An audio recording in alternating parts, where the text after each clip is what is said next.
Crazy Daisy, written by Jonathan Dunne, narrated for you by the author.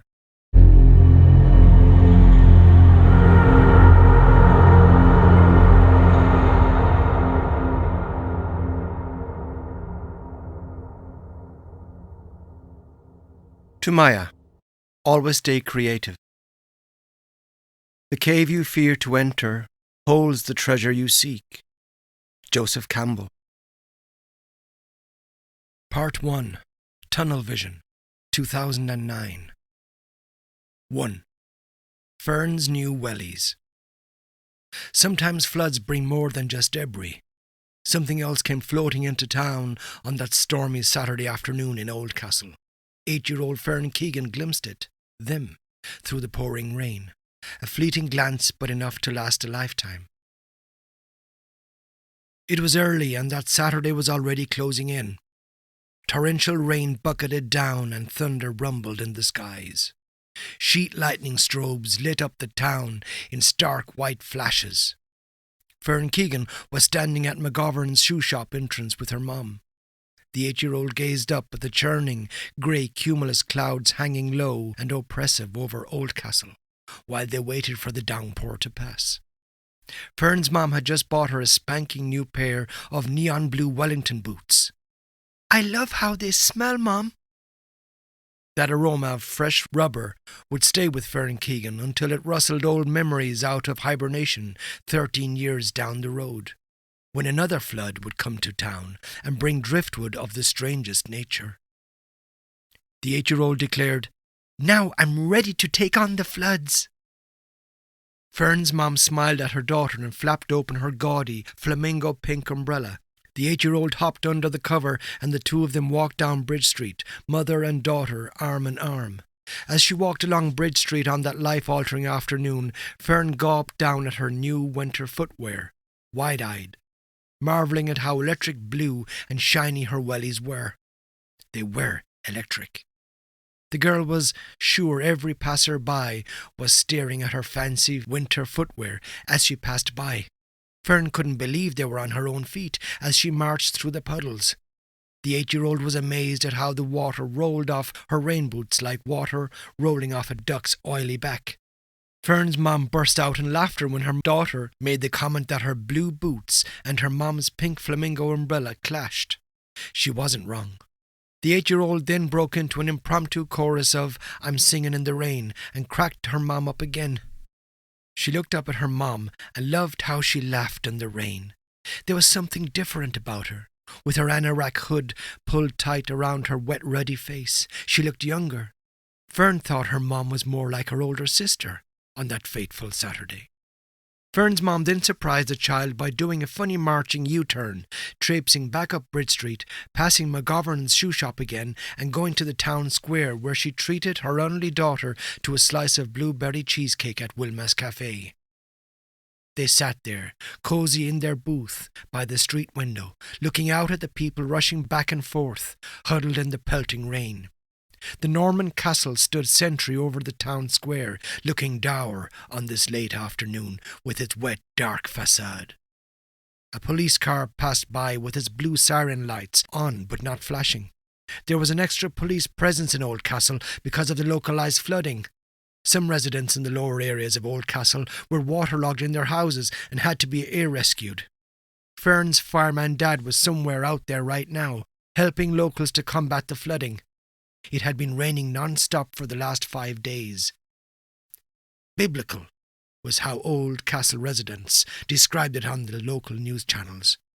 Only weather for the ducks was another endearing term to describe the waterlogged situation. "Mom, the lights on that police car are the same colour as my wellies." Fern's mom snorted laughter into her mug of piping hot coffee. The 8-year-old wasn't sure what was so funny. For the second time that afternoon, Fern studied her mom's rosy-cheeked, glistening, fresh face. She looked alive. It seemed to Fern her mom had a bright light on inside her. "Mom," Fern observed, "that butterfly is the same colour as my new wellies too." Fern's mom was too absorbed in her coffee slice pastry, one of Wilma's many specialities. She turned to see Fern pointing at the window. A striking electric blue butterfly was fluttering on the other side of the window pane. She had no more interest in butterflies than the average person on the street, but it struck her as odd. It was an exotic sight on a dull, wet day. "Wow, look at the colour on its wings," Fern's mum observed. "The same colour as—" Mrs. Keegan nodded and droned. "Your new wellies, by any chance?" They laughed together. "I thought butterflies only existed in the summer," Fern asked. "When do they change?" "What do you mean?" "Well, when they do that strange thing called, what is it? We studied it in biology with Miss Gavin. Metamorphosis? Metamorphosis? Fern's mom prompted. "Yeah, that. Caterpillars go away to hide and make a cocoon around themselves, or something like that, and then come out with beautiful wings." Fern thought about that as she studied the butterfly getting wet in the rain. "I think I'm going to make a cocoon and go to sleep. When I wake up, I'll have wings of my own, Mom." The two of them shared one of those smiles that came around every now and again. Only this time, Fern's mom held her lingering gaze, and the 8-year-old could sense the weight of her mom's gaze on the left side of her face as she viewed the pretty little butterfly. "I'd love to be a butterfly." Fern's mom giggled.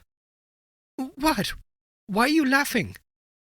Swiping away her daughter's question, Fern's mom muttered, "Doesn't matter." A minute passed by before Mrs. Keegan turned to her daughter and said, "Never fly away, Fern. You hear me?" Fern looked at her for a second before nodding, taken aback by her mom's sudden cold front.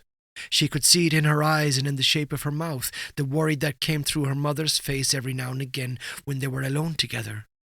Her mom said so much just with her eyes. In fact, many times she understood how her mom felt, and how she wanted Fern to understand just by the way she looked at her. No words, just energy transferred between them. The 8-year-old often marvelled at that curiosity.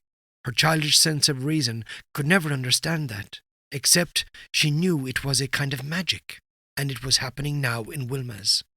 The feeling that brewed up between them like a mini tornado of swirling love and emotions. "You can stay in my kitchen window forever."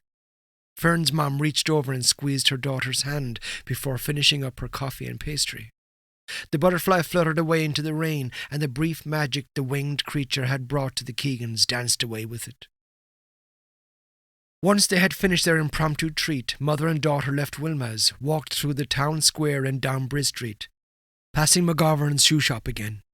At the end of the street, the Keegans walked over the bridge and turned right for South Quay. Fern glanced over the stone wall to the river below. "Can I try out my new wellies in the river?" Fern watched her mum cast a wary glance over the bridge at the spiralling, muddied waters of the Ara. Gloom, just like the sky today, bloomed on her mum's face, and Fern already knew her request was denied. "The river's too high," her mum answered. "Wait for a day or two." The heavy rain pelting on her mum's umbrella above them was so loud Fern found it difficult to hear her mother's words. At least, that's the excuse she would conjure up later, because Fern was prone to hearing only when she wanted to hear. They stared down into the entrancing swirl of the murky water. 5 days straight, and the rain showed no sign of a let-up. The Ara was growing angrier by the hour, swelling, just waiting to burst its banks and cause havoc, mayhem, and devastation in just a few minutes, and which would take weeks, if not months, to clear up. Fern noticed how her mom eyed the rush of white water as the river passed through the triple tunnel running below Bridge Street. "All this rain," Mrs. Keegan muttered, gazing down at the churning water. "I don't mean in the river, Mom. I mean in those little rock pools at the bottom of the steps." "Fern, it will be dark soon. Look how high the river is. See that tunnel under the bridge?" Fern's mom pointed to the dark entrance in the wall of the left tunnel below the street. The tunnel led from the castle in the town square down to the river. That hidden dark entrance had always spooked Fern on her way to and from school. What she found even more curious was how the traffic drove up and down Bridge Street all day, without ever knowing about that secret doorway below the street. It was like two different worlds for Fern Keegan. "Yeah, I see it. Why?" "When have you ever seen the river so high in the tunnel? It's level with the little tunnel coming down from the castle." It was true for her mom. Whenever Fern saw that tunnel, there was a metre clearance between the river and the small tunnel entrance. "Mom?" "Yeah." "Why is there a little tunnel leading from the castle to the river?" "I'm not sure. Maybe it was a secret gateway from bad people if they raided the castle." Wow! Fern imagined what it would have been like back in medieval times to escape through the trap door in the castle's floor, come down through the cold, wet, secret gateway tunnel to the river below, where a mysterious boatman with a lantern hanging off the back of his boat would be waiting. Fern Keegan had a vivid imagination, and it was about to land her in deep water. They stood there for a minute more while the whooshing whirlpool lulled mother and daughter into a vortex trance. "Let's go," snapped her mom. "What's wrong?" "Nothing," her mom answered with a sense of urgency. "I just don't like it." "What?" "The river, Fern." Fern couldn't understand her mom's sudden mood swing. "It's just a river." Mrs. Keegan held out her hand, inviting her daughter to join her beneath her loud umbrella. With a little reluctance, Fern joined her, still confused at her mom's sudden turn. They crossed the street to their 2-story terraced house and went inside to the cosy warmth. "Can I leave on my wellies?" "Are they dirty?" Fern lifted the soles. "Nope, just wet." Fern's mom smiled and instructed her to give them a good wipe on the doormat before going down the hallway to the kitchen. "I'm going to gut the fish for dinner. Yuck." "I'm going to do my homework," announced Fern. "Yuck." Her mom laughed from the kitchen. Fern went upstairs and sat down at her desk. She took her times tables book from her backpack and sharpened her pencils. On Monday she had a test on her 12 times tables, and God help her if she didn't know them. Mrs. Noonan wasn't the type to forgive. She opened her times tables book and spouted off by heart, heartless. 12 by 1 equals 12. 12 by 2 equals 24. 12 by 3 equals 36. By the time she'd reached 12 by 8 equals, the River Ara was calling to her, telling her to forget 96 and come try out her new wellies. Give them the ultimate test. She glanced through her window. Without having to get off her swivel chair, Fern had a clear view of the swollen river down behind the wall on the opposite side of the street. This was the proof that the river was rising because, on any other day, it wouldn't have been visible from her vantage point. Excitement zinged inside her. Fern knew just the spot where she could really try out her new Wellingtons. 2. Breaking the Law. Fern Keegan stole downstairs. She marvelled at the silence of her neon-blue Wellington's rubber soles as she descended the carpeted steps. At the bottom banister, she stopped and looked hard to her right, craning her neck to discover where her mom was. The kitchen door was ajar, and she could hear her in the kitchen, talking and laughing with someone on the phone, more than likely her granny. She had her on speakerphone while she gutted the fish. Fern's dad was at work, so she didn't have to worry about him. Her dad wouldn't normally be at work on a Saturday evening, but he was a fireman, and Fern had barely seen him since Friday. She wasn't sure why he was so busy. He was a fireman. Fires hate water, and all she could see was water and more water. Where was the fire? The 8-year-old girl skipped down the hallway with the silent finesse of a cat. Fern's Yorkshire Terrier, Yorkie, poked his snout through the ajar door of the kitchen. Beyond the door, she glimpsed her mum at the counter, working on smelly fish while chatting to her granny about the floods on speakerphone. Fern froze. "Not now, Yorkie," she whispered. "I'll take you for a walk later." But the mischievous terrier was having none of it, already skipping down the hallway to her, having picked walk out of her sentence, his favourite word. He twitched his nose and wagged his stump of a tail. Okay, you can come, but no barking, got it?" Casting one last glance over her shoulder, Fern Keegan disappeared through the front door and out into the rain. When Yorkie laid his beady little eyes on the rain, he had second thoughts about following Fern and stood at the door with questioning eyes. Losing her patience, Fern whispered, Are you coming in or out?" She knew it was only a matter of time before her mom discovered she had sneaked out. The 8-year-old was also aware time was of the essence. How long would it take her mom to gut fish? She needed to try out her new Wellington boots, really try them out, not just a puddle on Bridge Street. "Come on, get real," as her best friend Paula would say. She needed to discover how deep she could walk in the water, and what better day than on a flood day. Instead of crossing the street as she usually would, Fern ran to the end of her side of the street. That way, her mom wouldn't know if she happened to look out the kitchen window, which had a view of the other side of the street by the river. Yorkie followed at her heels, yapping at every trot. At the intersection, Fern crossed the zebra crossing, then peered over the bridge wall to the rushing river below. From her new vantage point, she could see her own house further up the river on the left-hand side of the street. She wanted to get down to the Ara ASAP before Mom knew. But now she had an additional problem. The stone steps were on the same side of the street where her mom could see her. She needed to gain entry to the opposite side of the river. Fern crossed the same bridge she crossed with her mom only minutes earlier and slipped between the iron bars of a large arched gate that was always shut.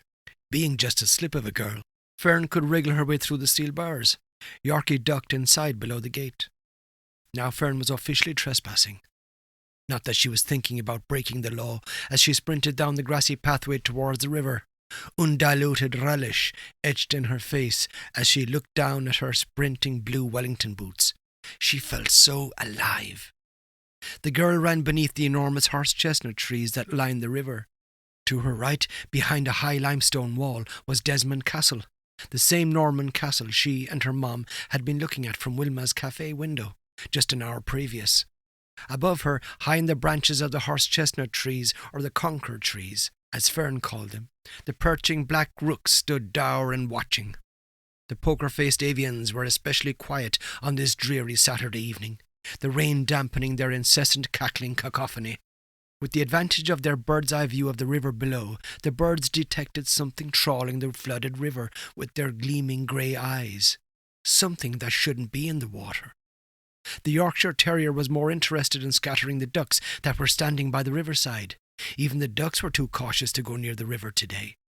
Mother Nature had whispered to them not to go near the water because the current was too violent. Or, just like the rooks above them, perhaps Mother Nature had hinted that a perversion of nature lurked in the muddy waters of the Ara. Whatever the reason for their subdued behaviour, they had listened to their mother, unlike Fern Keegan. The girl skipped upriver until she came to the charming little iron bridge.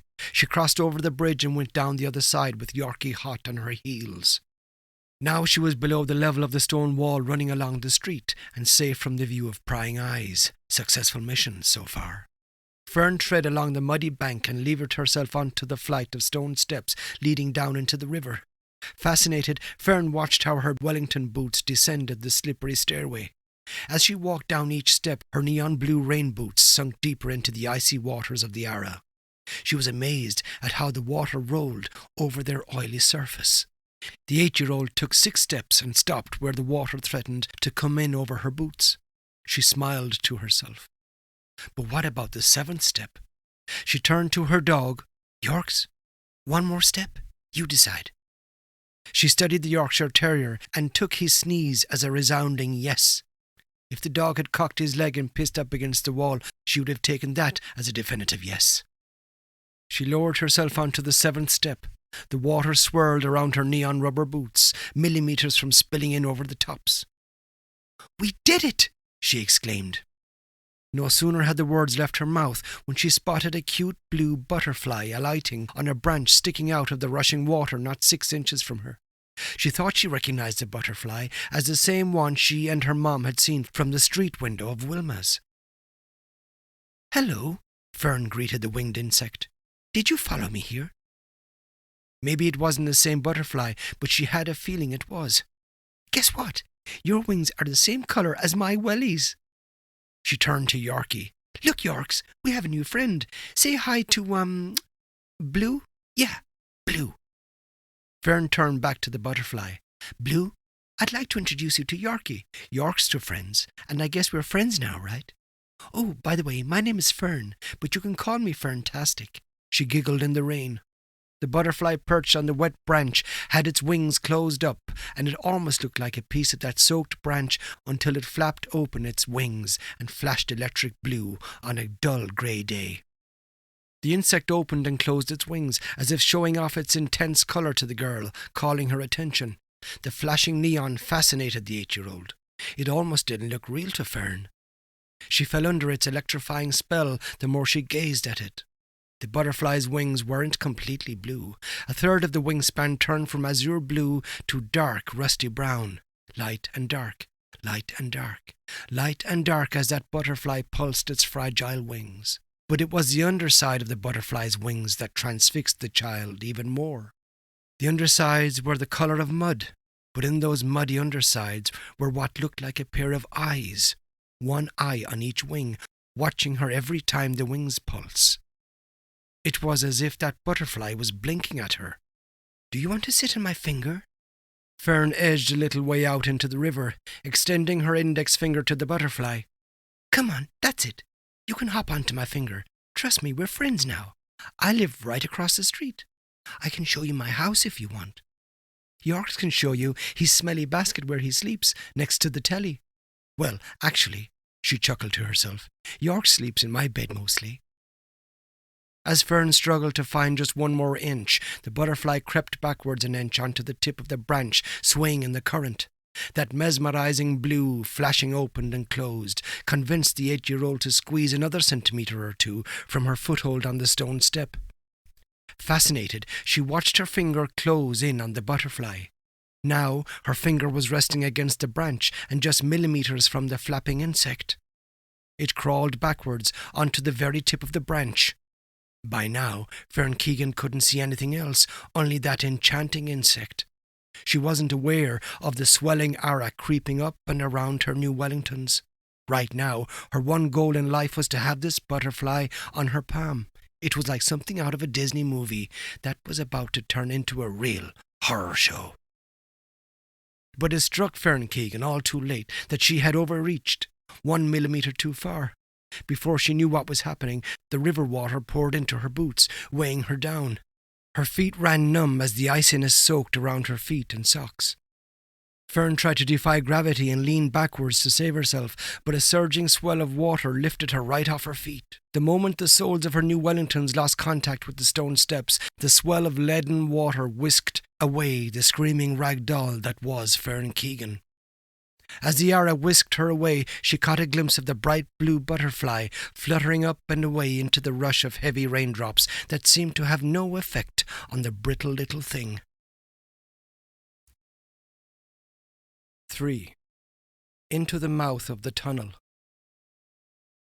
"Yorks!" 8-year-old Fern Keegan cried out to her Yorkshire Terrier, bouncing along the riverside, trying to keep up with Fern as she was carried downriver.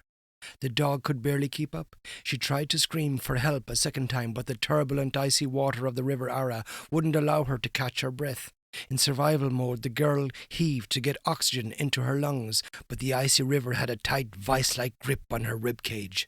The current carried her downriver, tossing her about as if she were a plaything. As the river swept her further away, Yorkie no longer had access and skidded to a stop. The dog ran up and down the stretch of riverbank, yapping hysterically. "Help me!" The 8-year-old girl couldn't believe she had just cried out that line, the shock so great she thought for a moment the cry had come from someone else, or maybe a stricken TV character on her favourite television series, because that's the only other place where she could have heard someone calling a line so dramatic. All of this flitted through the child's addled brain as she succumbed to the murky depths of the Ara, swinging round and around on this watery merry-go-round. She was that TV character, and already her brain was in disassociation mode, separating her from reality to help Fern cope with the dreadful situation. Meanwhile, strobe lightning lit up the darkening skies, and the rain poured and poured. Not that Fern Keegan even felt the rain anymore. The pull of the river grew stronger as it split into 3 narrower currents to flow through the 3 arched tunnels running beneath Bridge Street. Behind the blind panic, the girl wondered at her strange point of view as she floated and twirled down the cascading river, powerless against the might of the Ara. It was her first time seeing the river from this point of view, and there was something strange about it. In what way, she couldn't say. As she sailed by, the 8-year-old looked up at the point along the stone wall where she and her mum had peered down a while ago. And it was as if she was up there, looking down on herself rolling by. But Mum wasn't here anymore. Mum was in the kitchen, on the phone with Granny, while gutting fish for tonight's dinner. Sick irony flashed in there somewhere. The river's undercurrent pulled Fern's Wellingtons from her feet, and now it seemed the Ara was mocking and jeering her, telling her off for being so naive, for being a child. The river in her head scolded her. It was your silly Wellingtons that got you into this conundrum, and now you don't even have them anymore because I swallowed them. Her rain boots rolled and tumbled ahead of her until the footwear got caught up in the river's tide and sunk beneath the surface. Ironically, her bright blue Wellingtons would have been the brightest thing visible to any passers-by, only there wasn't anyone walking along that side of the street at that moment. The neon blue forms disappeared deeper down into the river as she coasted over them and towards the tunnel with the dark doorway that had always given her the heebie-jeebies. As she was pushed through the roller coaster of churning water, she tried to grab for anything on the river bed or anything along the banks of the river if she was nudged in that direction, but her fingers grasped nothing but mud and more mud. And the river was mocking her, pushing her close enough to grab onto the bushes or branches, yet not close enough. What solid objects her fingers brushed against down in the depths were too slippery or not strong enough to hold her weight in the current. The heavy flow had dredged up all sorts of debris, but nothing substantial enough to hold her weight. Until she slammed into a log that had been carried down from somewhere further up the river. Fern felt uplifting hope rise in her as she pulled herself up against the unrelenting tide, adrenaline driving her on now. But she was waning, and worse again, was all too aware of it. Just as she was about to pull herself up and catch her breath, that flicker of hope was quenched when the log dislodged from the river bed and rolled. Fern tried to let go, but her right hand got caught in one of the few snapped branches sticking from the log. She wheeled a full 360 with the log. Daylight, bubbles, muffled screaming, gagging, daylight, bubbles. No sooner had Fern Keegan emerged from the water when she had the triple-arched tunnel looming up in front of her. The current was taking her down the tunnel on the far left, the same tunnel with that dark entrance built into the limestone wall, the escape getaway she and her mum had been talking about before any of this had happened. Now Fern wished she had a magic escape route. The 8-year-old shrieked again, "Help me!" She gagged as water filled her mouth and washed down her throat. Gritty silt and mud crunched between her teeth. Before the shadows of the tunnel swallowed her, she hoped someone on Bridge Street might hear her plea for help. But the white noise of the incessant rain made sure nobody heard Fern that Saturday evening. Nobody saw her because everyone was in a hurry to find shelter. With the driving rain, people squinted into the ground, heads bowed as the rain pelted their wet faces hidden beneath hoods and umbrellas. Fern Keegan and her bubbling screams cascading down the Ara were the last things Oldcastle residents were expecting to hear or see. So they didn't. Perhaps somebody spotted a frantic Yorkshire Terrier barking at the river, but that's all it was. A dog with an annoying little bark yip-yapping at a turbulent river. But right below the feet of passers-by, below the bridge, something extraordinary was happening, and it wasn't Fern Keegan. Fern's words dried up in her mouth as she drew nearer to that tunnel on the left. Being tossed about, it was difficult to lock her eyes onto anything for more than a second. There was something lurking in the damp shadows. Her drowning brain didn't know how to process or handle what she was seeing. The 8-year-old's reasoning couldn't make sense of what she was looking at. Her brain was bringing down the shutters on reality and raising that split-personality TV projector screen. Disassociation had taken over, and Fern Keegan was watching everything through the eyes of that troubled TV character in her favourite television series.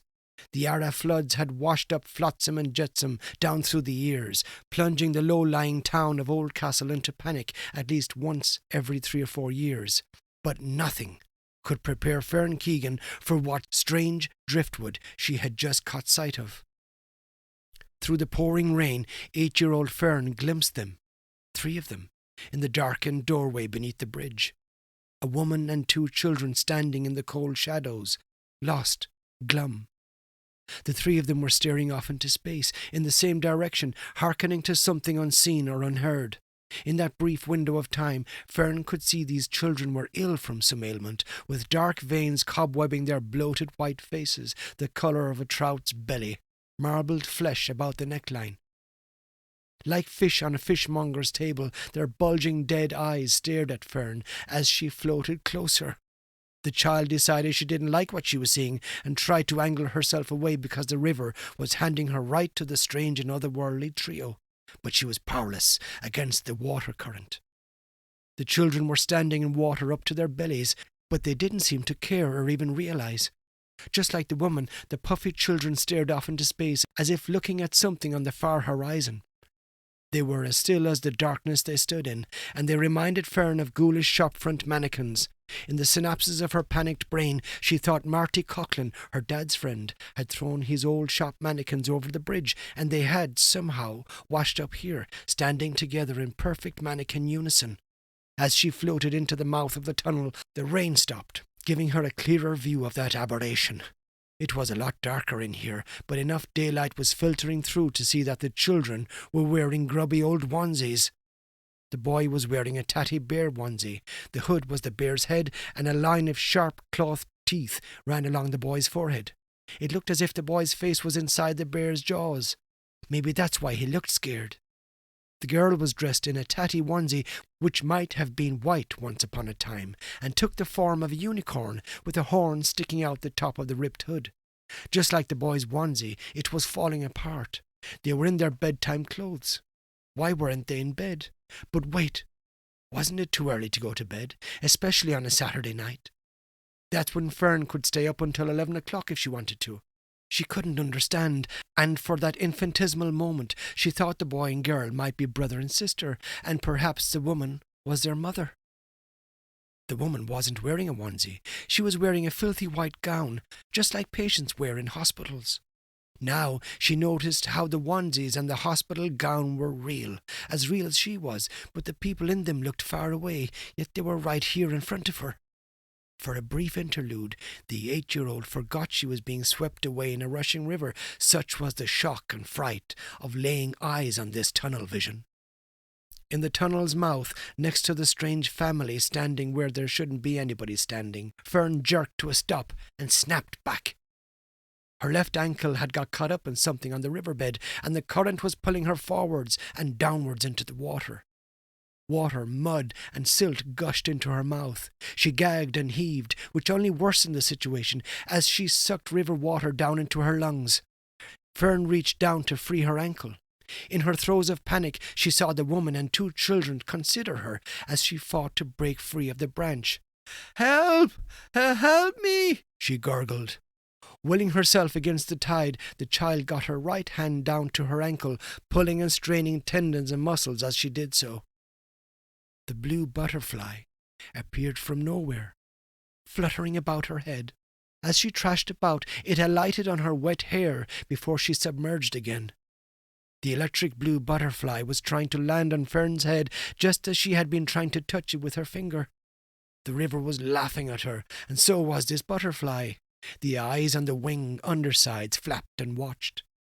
Fern flinched and screamed a bubbling ball as her fingers scrambled to pull herself free, and all the while the strange woman and children stared from their dark cubbyhole. The 8-year-old came to a jerking stop in the torrent. Slicing pain shot through her lower right leg. Thrown into utter confusion, the child writhed and screamed till her vocal cords hemorrhaged. Not knowing what was up or down, she kicked herself free, until her right ankle got caught in the submerged clump of flotsam and jetsam. Fern flailed and gagged in the white-water torrent of the backstabbing river she had once loved to walk along with her parents and Yorkie. The fierce current pulled her face down into the frigid, boggy water. Her own air bubbles and flashes of wavy, blurred white sailed by her eyes. She saw blurry chalk-colour riverbed weeds tossed around in the undercurrent. Before the 8-year-old knew what was happening, she had entangled herself in some species of leathery seaweed, only the type found in freshwater rivers. It entangled Fern and wrapped itself around her neck. A deadly cocktail hand-woven by the ambiguous clutches of Mother Nature presented itself when the steady downward rush of the Ara pulled on Fern Keegan, having a garroting effect as the writhing river weed tangled around her throat, choking the life from young Fern Keegan.